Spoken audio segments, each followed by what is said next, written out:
Namaskar, this is Dada Rainjitananda. Welcome to this webinar.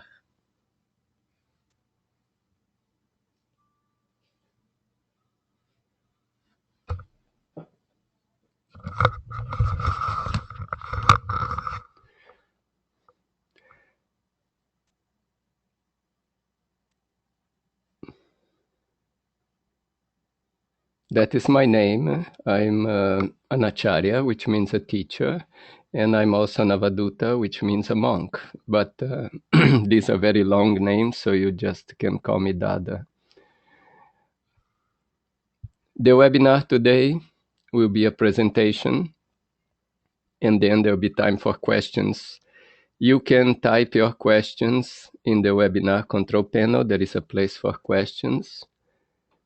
And you can do it during the presentation. I might answer them during the presentation itself or in the end. The title is Karma, the cycle of life and death and rebirth. Now let's think about human life. As I say in other webinars, it's a period of a number of years. Let's take it 100 years, plus or minus, which gives us around 36,500 days, or 876,000 hours. Now, in this period, what are we to do? How to utilize this time? What is the goal?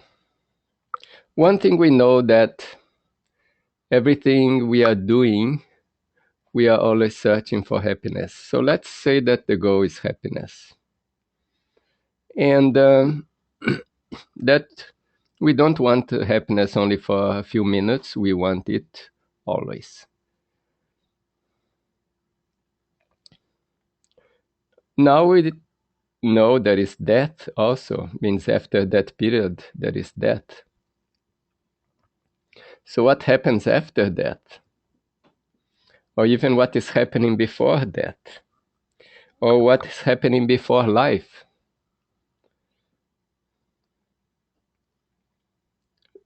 Most people are not aware of the universal laws. We are born in this world. We don't know exactly what we are here for, and we go on living, and we don't know also how things work. So in spirituality, there is a law which is similar to the law of physics. In physics, we say that every action, there is a equal and opposite reaction. Means if you push a certain object, that object will push you with equal force. And that is also valid in the mental world according to the philosophy of yoga. If you do a mental action, you will get a reaction.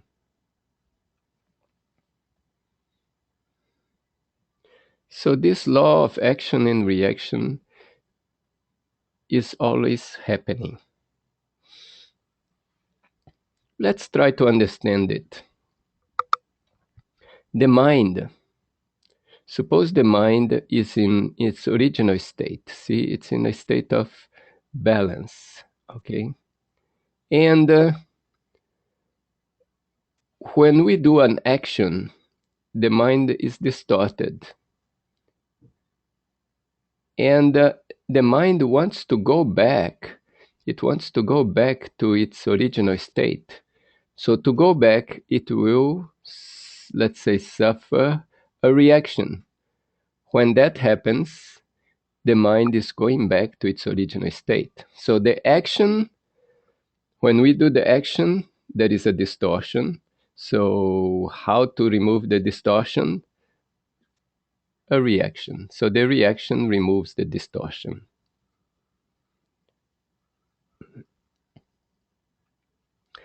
The question is, this reaction Is it pain or is it pleasure? It all depends on the original action. The reaction is related to the original action. So we have some control over the original action, but we do not have control over the reaction. So if the action is in a certain way, the reaction may be pleasurable. If not, the reaction can be painful. The other question is the reaction equal to the action? It depends. It depends on three factors. What are those? It depends on time. It depends on place. It depends on person. If the time, place, and person do not change, then the reaction will be equal. But if it changes, let's say the action happened in a certain time, the reaction happened many years later. So then it will not be equal. There will be differences. So these three factors we always have to take into consideration: time, place, and person.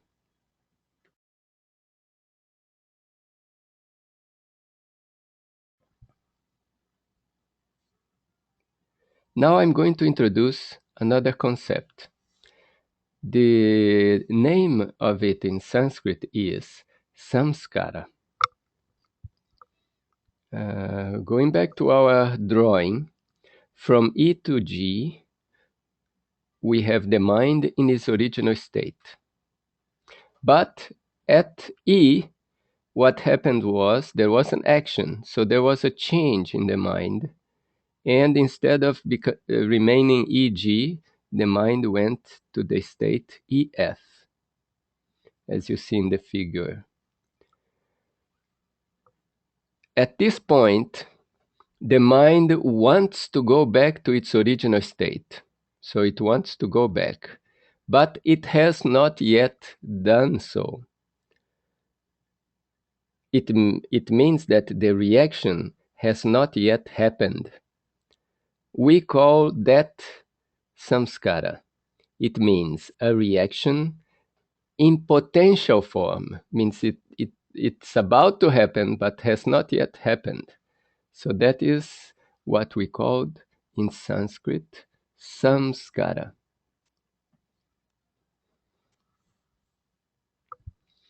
A reaction in potential form.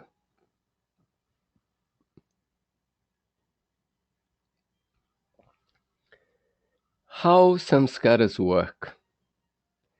Let's give an example.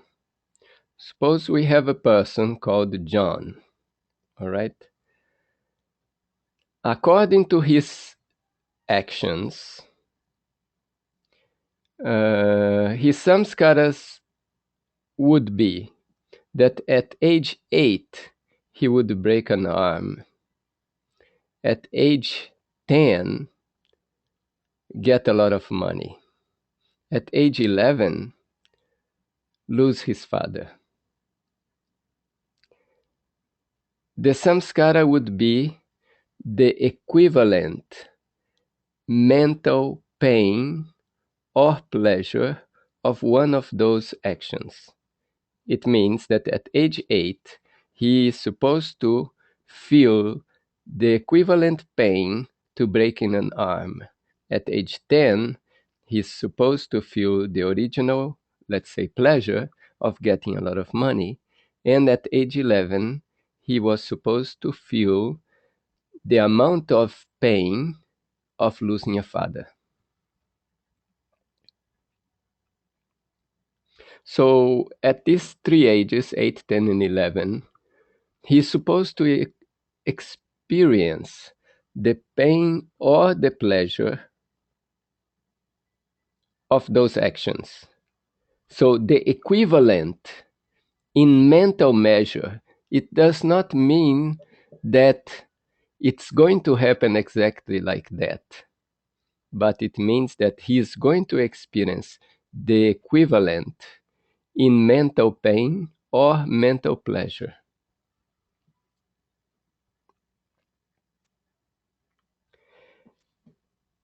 The moment he experiences that, here we see that the samskaras are here in potential form at age 10, age 8, and age 11. He has done actions that should produce this equivalent in pain or pleasure. So samskaras are going to become ripe at those ages, 8, 10, and 11, and he will experience at those ages this equivalent pain or pleasure. After experiencing that, his mind will go back to original state. It will again become the mind. It was like that.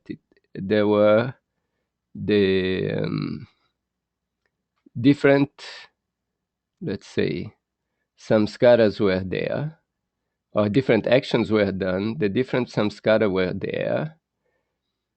Now, after he experiences them, so he experienced the first one, so the mind goes back to that. He experiences the second one at age 10, then it goes back to there at age 11. Now the mind went back to its original state.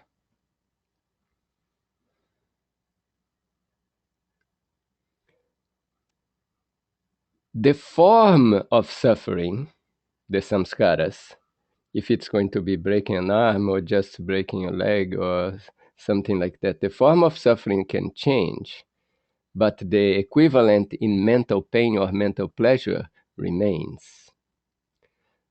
So it is not predetermined that it's going to be exactly like that. It can change. The amount will be the same because the amount depended on the original action. So the amount of mental pain or pleasure remains, but the way that it happens, let's say, in the physical world or in the mental world, for the person to experience that can change.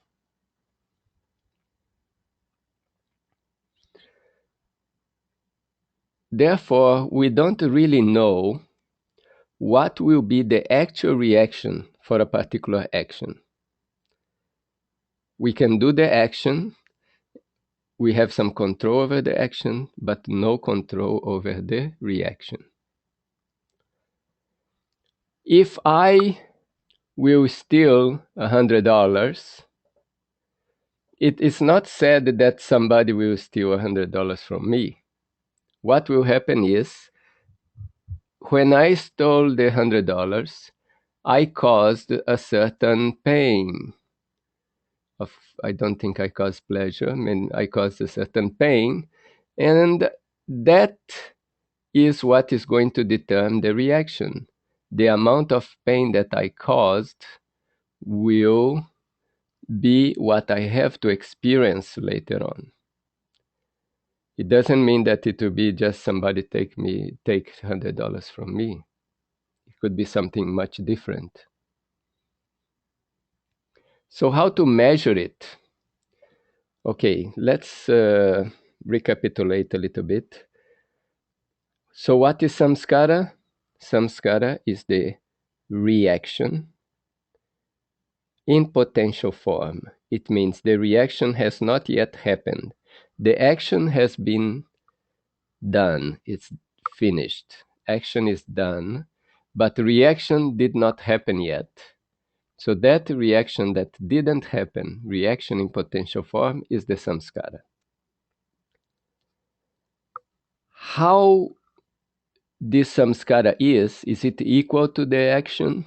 Well, in the amount of mental pain or pleasure that it caused, but not in the exact way that it happened.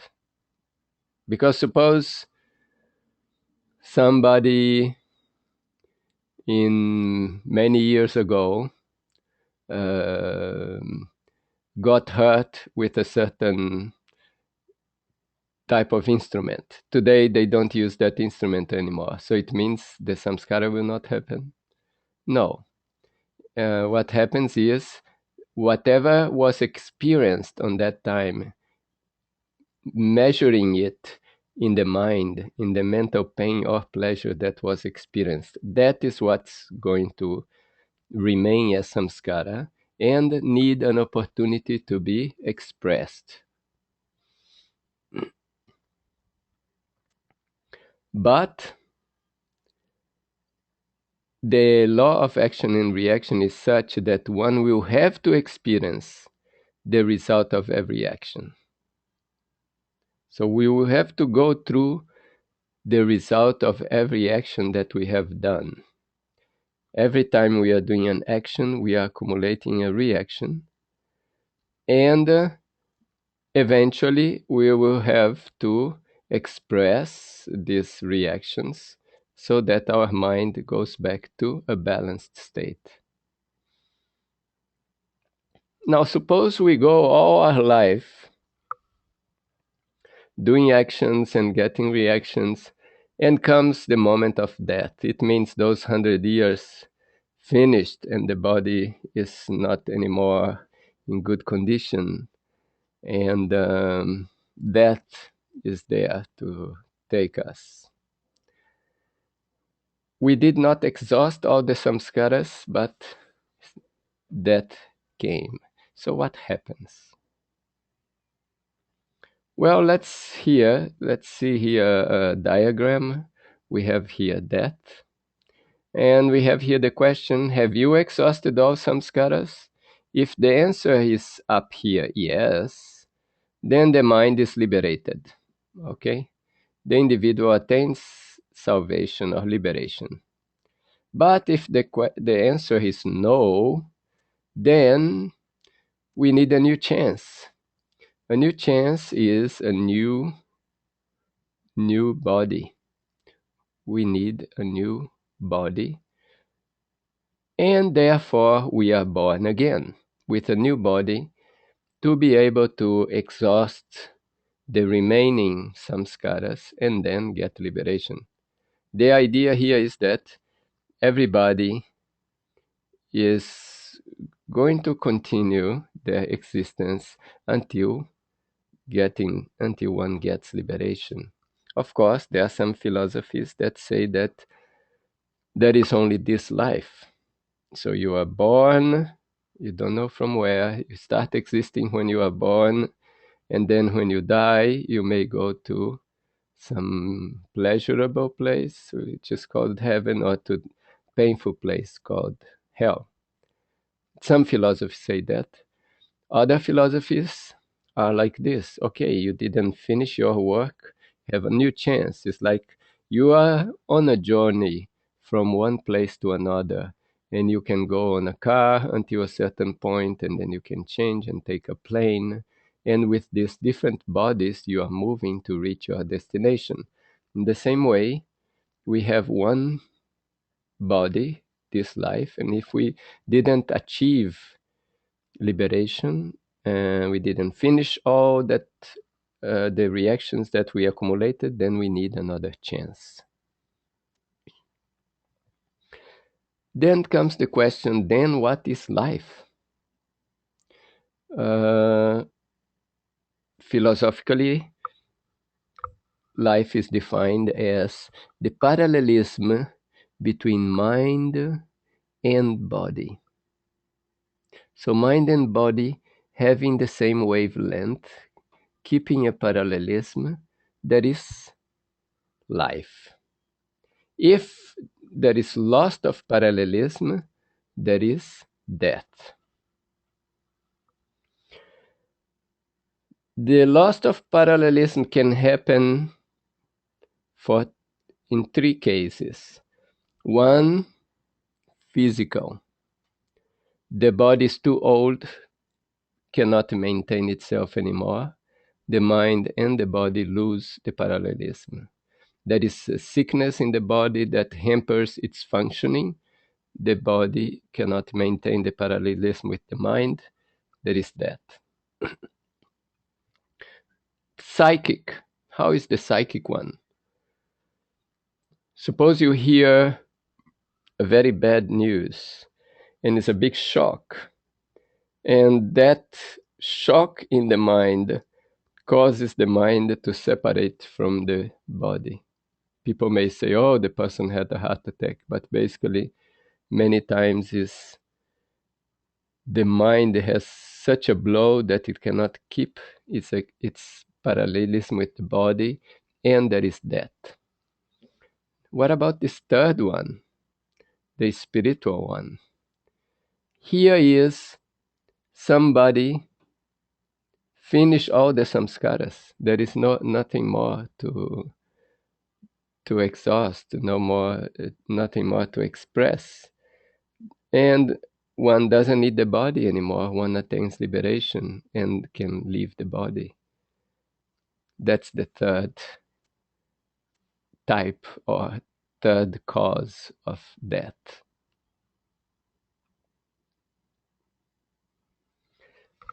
I'm going to open a parenthesis here, talk about the human structure. In philosophy, they compare the human structure to a chariot. As you see in the picture there, there are the horses that are pulling the chariot. There is, let me erase this part. So just take a look there. The horses are here. They are pulling the chariot. There is a charioteer who is, let's say, driving the chariot, and there is here the passenger. To drive the chariot, the charioteer uses the reins that direct the horses here or there. How do we compare that to the human being? The horses are the motor organs and sensory organs. Let's say we are walking down the street, going somewhere, and then we see an ice cream shop just open, and they have a special offer, 2 ice creams for the price of 1. And then our taste organ wants to taste the ice cream, and our legs move towards the ice cream shop. With our hands, we buy the ice cream, and then we taste the ice cream. We see the ice cream is nice. All these organs are pulling us. And but here, the charioteer, which is the conscience, has to think, is eating ice cream now going to be good for me? The conscience is pondering, and then it's going to, if it has a good control over the horses, it will direct the mind, no, not to go there. This is my time for meditation, not for ice cream. So the conscience will guide that human structure in a different direction. And so the passenger is there. Now, where is this passenger to reach? The passenger, which is the individual soul, is moving towards the cosmic soul. It's like a drop of water wanting to merge into the ocean, or a river moving towards the sea. That whole human structure, the chariot, is supposed to take the passenger, the soul, to the supreme soul, to that sea, to that ocean. And the conscience supposed to control the mind and not let the horses control the mind. So mind is in the middle between conscience and the horses, which are the organs. All right, so closing that parenthesis, we are going to talk about that. So there is that loss of parallelism between the body and the mind. When that happens, the vital energy in the body loses balance, loses equilibrium. In the body, the vital energy in form of prana or vital airs maintain a certain balance so that the body keeps it together. But when there is death, that vital energy loses the balance and it leaves the body. When that vital energy leaves the body stops functioning. If the body stops functioning, the mind doesn't have anymore that that body to express. It goes into a state that we can say long sleep. The mind does not die here. The body stops functioning and dies, but the mind doesn't die. The mind just it goes into a suspended state.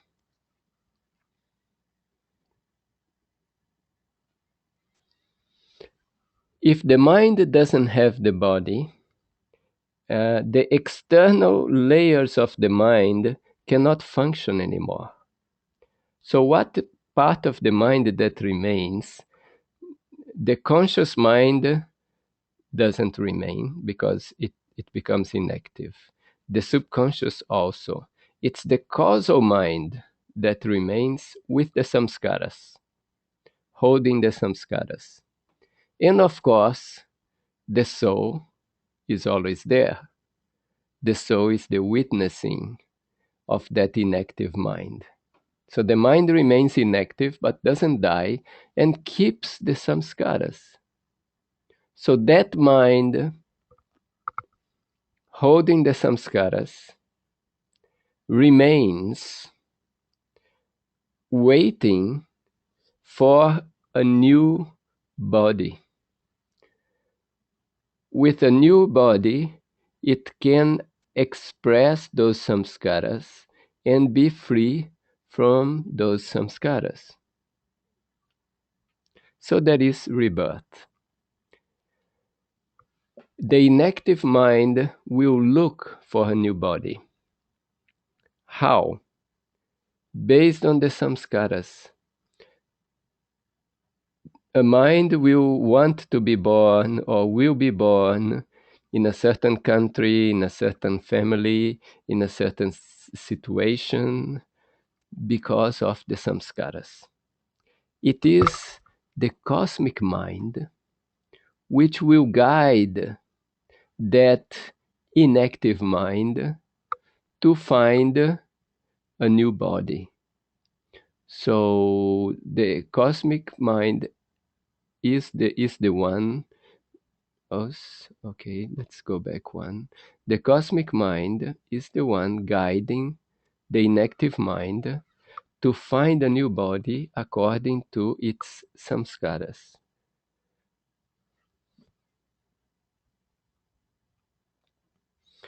All right. A few questions can come.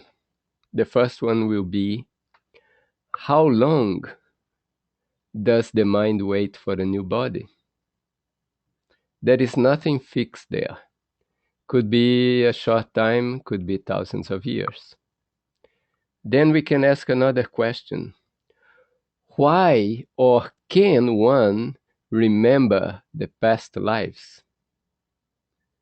Well, the idea here is that nature or the cosmic mind makes one forget.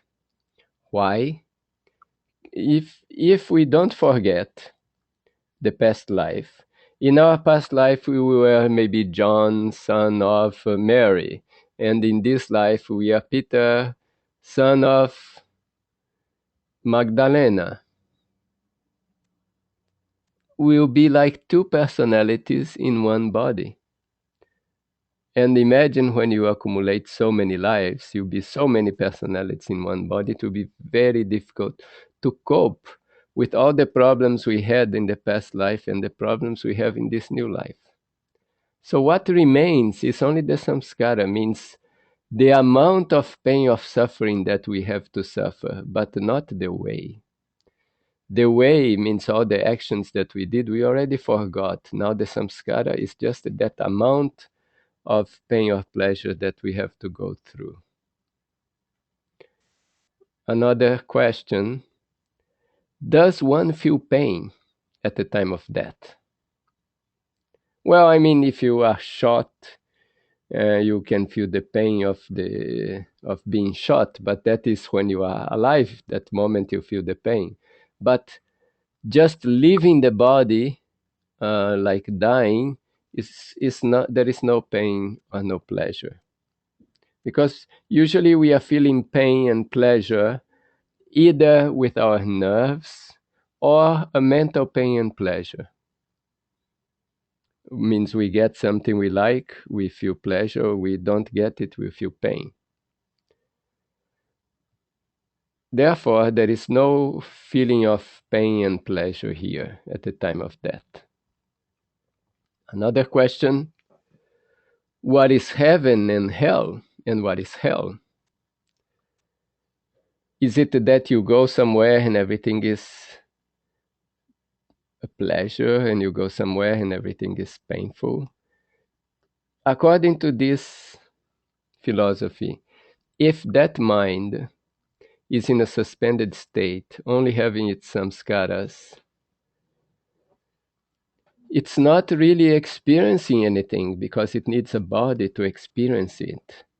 So we'll be in heaven when we are experiencing the good reactions, and we'll be in heaven or in hell when we are experiencing the bad actions, means the reactions from the bad actions or the reactions from the good actions. Then we'll be having pleasure and pain. There we'll be in heaven and hell. So heaven and hell, we could say that it's here now. If today I'm experiencing the pains of past actions, then I'm in hell. And if I'm experiencing pleasures of past actions, I'm in heaven. But still, I'm not liberated, I'm not free. Another question: why some babies are more developed when they are born?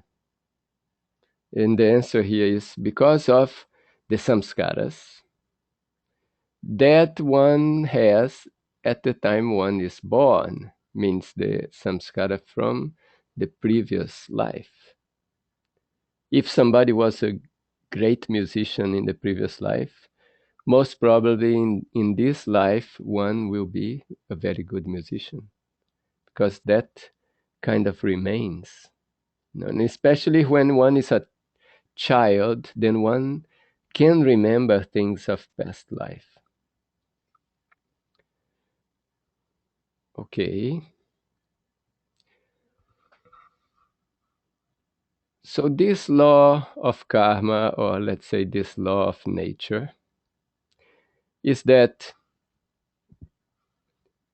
we human beings, ourselves, we are answerable for our fate, and it is our actions which create it.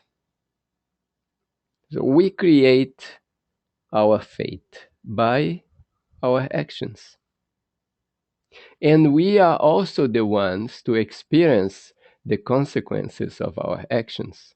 We cannot ask somebody else to experience the consequence of our actions. There is an interesting story. There was a man, he became a thief, and one day he was trying to steal from a monk. And the monk told him, "Hey, you, You know that you are going to get a very bad karma from these actions you are doing? He said, yes, but I'm doing this for my wife and my father and my son. The monk asked him, do you think they are going to share these samskaras that you are accumulating by your actions? He said, of course, I'm sure they will share it. Okay, go and ask them. I will wait for you. So he asked his father, Father, to maintain you in your old age, I don't have a job, I have to steal, and that's a very bad action, so I'm going to get a bad reaction. Would you share that reaction with me? Father said, no, that's your choice. You are the one choosing that, not me. The same with the wife, same with the son. So in the end, we are the ones that are going to suffer the consequences of our actions, nobody else. Therefore, if we say, oh, I'm doing this because of somebody, that somebody is not going to share the consequences. The idea is we have to take responsibility for our life. Nobody can substitute for us. If we do something good, we get some good result, and if we do something bad, a bad result. But we have to experience both. There is no exception. And that's the law of nature. And no one can change it. It's a universal law. Now, how to escape this cycle? Because if I'm always doing some action, always getting a reaction, when do I get liberation? I will be always in this cycle of life and death. Means I live and I didn't finish all the reactions, and then again I have to be born again to exhaust these reactions. So this life and death cycle continues. How to get free of it? Well, that is the subject of the next webinar. This is a series of 3.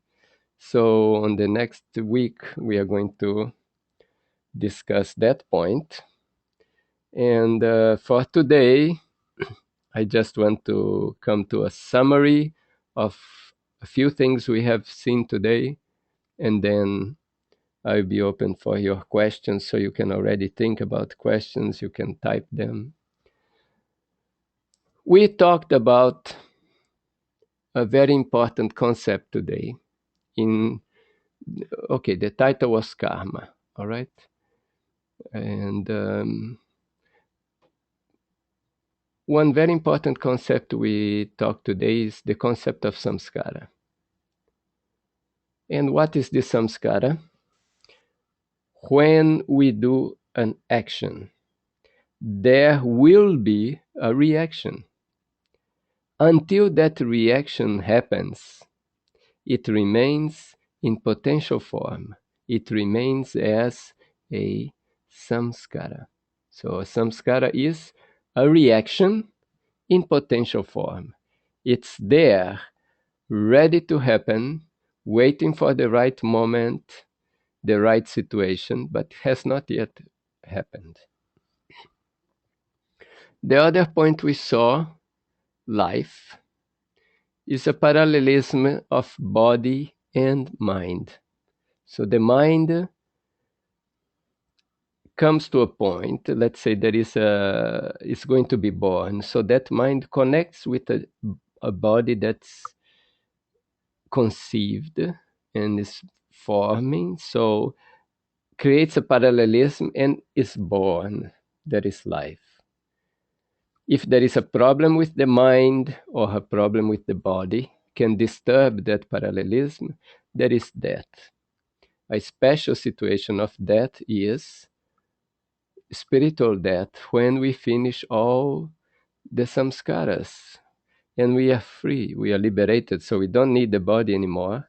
And that's another, let's say, cause of death. So we saw that. We talked about what happens after death. Means, does the mind die? Okay, the body dies, we see it, it's dead, it decomposes and finishes. But what happens to the mind?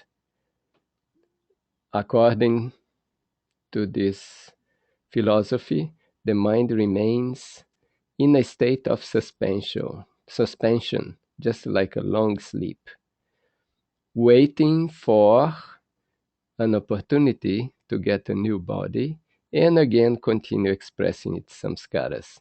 And that is the rebirth. So that's a short summary uh, of today. And that's a cycle. It just continues, dying, being born again, and going through samskaras like that. So how to get out of this? And that's what we are going to see in next week. If you have any questions, you are welcome to ask them now.